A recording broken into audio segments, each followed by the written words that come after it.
Everyone, welcome to our channel. अभी तक आपने जाना है कि मैनेजमेंट सिस्टम एनालिसिस के बारे में, वो कितने डिफरेंट प्रकार के होते हैं, दो लोकेशन एरर और स्प्रेड एरर के बारे में जाना। आपने कैसे जाना कि 1 मिनट में आप ग्राफिकल मेथड के थ्रू आप जान सकते हैं कि आपका मैनेजमेंट सिस्टम अप्लीकेबल है नहीं है, आपका मैनेजमेंट सिस्टम सही है नहीं है।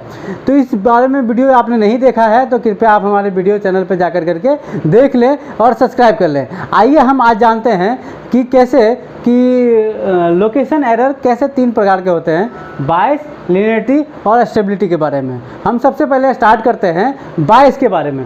बायस क्या होता है जी? आप सभी जान चुके हैं कि मैनेजमेंट सिस्टम एनालिसिस जो है वो उसमें 2 तरीके के एरर होते हैं, पहला लोकेशन एरर और दूसरा स्प्रेड एरर। लोकेशन एरर जो हमारा होता है जी वो 3 तरीके का होता है, बायस, लीनियरिटी और स्टेबिलिटी।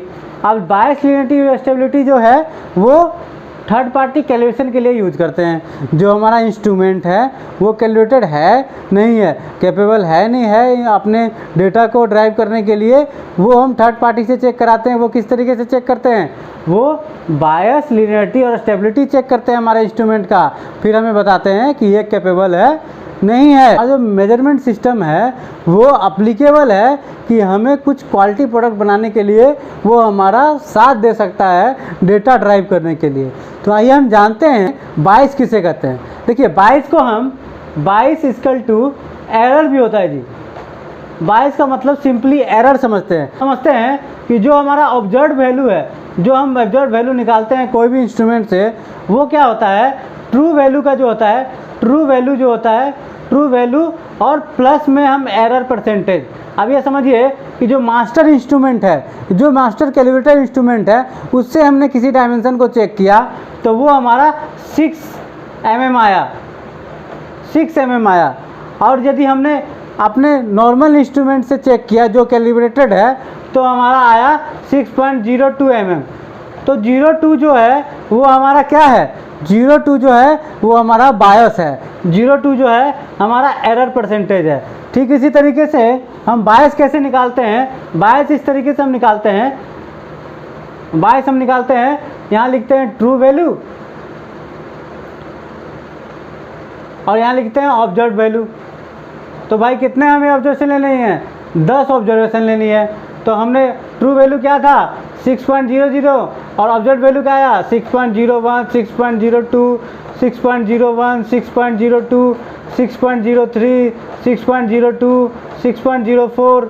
तो आप समझिए इन सब का यदि हम एक्स बार निकालेंगे, एवरेज निकाल लेंगे, इन सब का एवरेज निकाल लेंगे तो वो आया 6.02। तो 0.2 जो है वो हमारा बायस निकल गया। आप समझ गए बायस कैसे निकालते हैं? बायस निकालने के लिए सिंपल, ट्रू वैल्यू से ऑब्जर्व वैल्यू में कितना हमारा एवरेज गैप आ रहा है, वो जो हम यदि गैप आइडेंटिफाई कर लिए वही हमारा बायस है।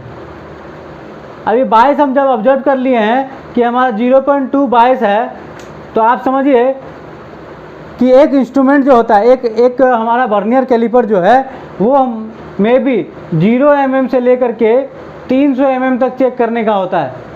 आप समझ रहे हैं? 0 mm से 300 mm तक। अभी हमें क्या चेक करना है? लीनियरिटी।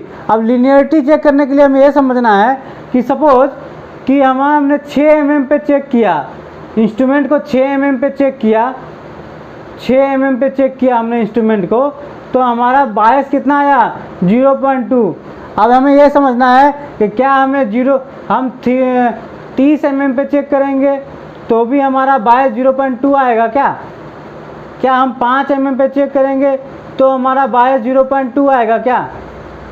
तो मतलब क्या कि हमें क्या करना है कि अलग अलग स्टेज निकालनी है।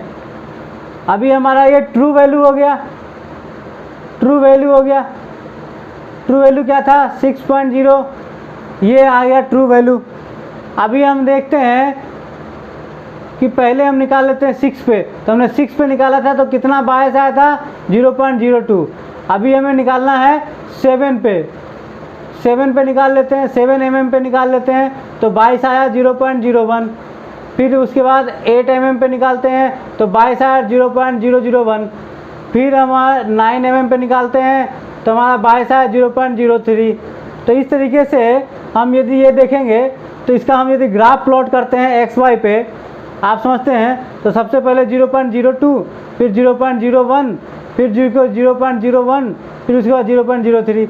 तो ये इस तरीके का हो रहा है ग्राफ। तो अब क्या ये लीनियर है?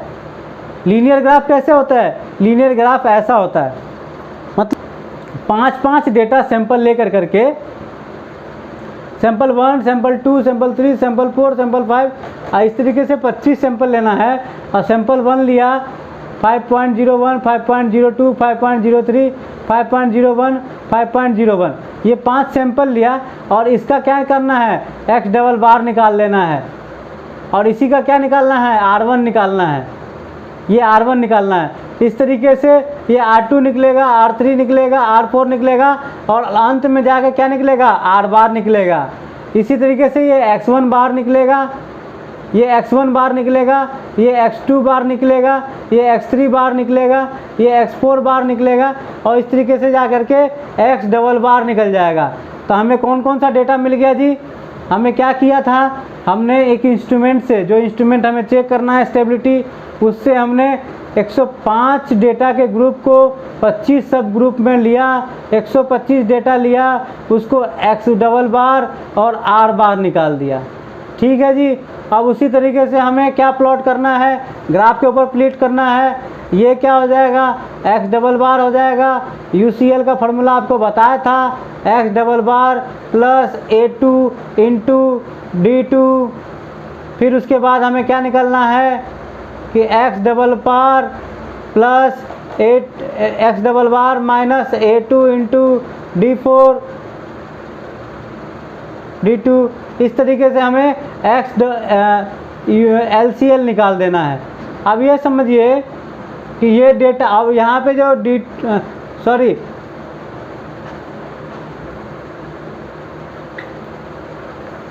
हमने स्टेबिलिटी निकालने के लिए क्या किया? जो इंस्ट्रूमेंट थे उसके थ्रू हमने 5 ग्रुप डेटा को 25 सब ग्रुप में लिया। टोटल 125 डेटा लिया, और उस डेटा का X डबल बार निकाला और R बार निकाला। तो हमने क्या करना है जी? हमें ग्राफ प्लॉट करना है। ग्राफ में क्या है? ये X डबल बार है, ये UCL है। UCL का फॉर्मूला हमने बताया था आपको कि X double bar plus A2 into R बार, और LCL का फॉर्मूला आपको बताया था, LCL का X double bar minus A2 into R बार। तो R बार आपको पता है, X डबल बार पता है। आप ये ग्राफ निकाल दोगे और डेटा प्लॉट कर दोगे तो आपको पता चल जाएगा। यदि डेटा आपके लिमिट से बाहर आ रहा है तो इसका मतलब आपका स्पेशल कॉज है, आप उस स्पेशल कॉज को सॉल्व करें। इसका मतलब कि आपका इंस्ट्रूमेंट जो है वो ख़राब है, उसमें कुछ ना कुछ खराबी है, उसको पहले सॉल्व कीजिए, उसके डायल को सही कीजिए, उसके गेज